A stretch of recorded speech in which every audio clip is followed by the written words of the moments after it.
Good morning everyone. Welcome to my YouTube channel. सबैजनालाई स्वागत छ। आज चाहिँ हामी साथी र म बाहिर निक्लिरहेको छौँ।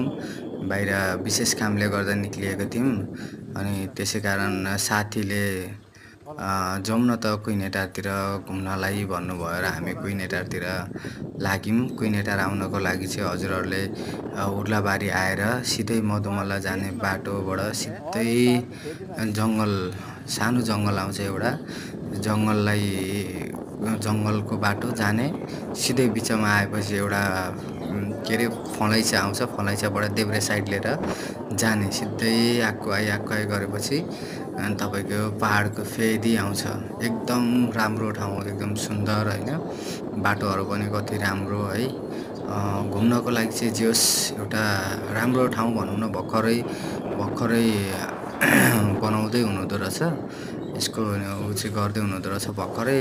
अनि हामी चाहिँ अब घुम्ने क्रममा यहाँसम्म आइपुग्यौँ। एकदमै रमाइलो ठाउँ रहेछ। म र मेरो साथी आएका थियौँ। अनि यो ठाउँ चाहिँ एकदमै बगरको छेउमा यस्तो राम्रो घरहरू हैन। हजुरहरूले टक्कसँगले क्याम्पिङ पनि गर्न सक्नुहुन्छ। मन्दिरहरू पनि छेउछेउमै रहेछ हैन। टक्क झोलुङ्गे पुलहरू छ है। पारिपट्टि गइसकेपछि तपाईँहरूले होटलहरू भेट्नुहुन्छ। एकदम रमाइलो ठाउँ, एकदम रमणीय सुन्दर वातावरण, एकदम शान्त वातावरणमा बस्न रुचाउनु हुनेहरू यहाँ आउन सक्नुहुन्छ। र हजुरहरूले भ्यू टावरकोमा गएर हेर्नुभएको छैन भने चाहिँ भ्यू टावरको मजा पनि लिन सक्नुहुन्छ। तपाईँले एकदम माथि डाँडामा बसेर चट्ट हेर्न सक्नुहुन्छ। एकदम रमाइलो ठाउँ रहेछ। अनि यो चाहिँ अब हामी फर्स्ट टाइम आएको कारणले यो पुलबाट पारी जान मिल्छ कि मिल्दैन, बाइक लान मिल्छ कि मिल्दैन भनेर हामीले यसो बुझ्यौँ र हामी पारीतिर जाँदैछौँ। हेर्नुहोस्, हजुरहरूले देख्न सक्नुहुन्छ।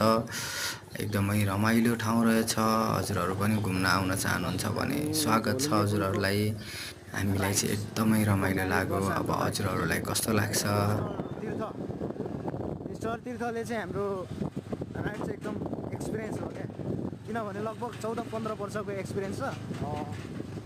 अनि तर हरन बनाउँदै जाउँ है।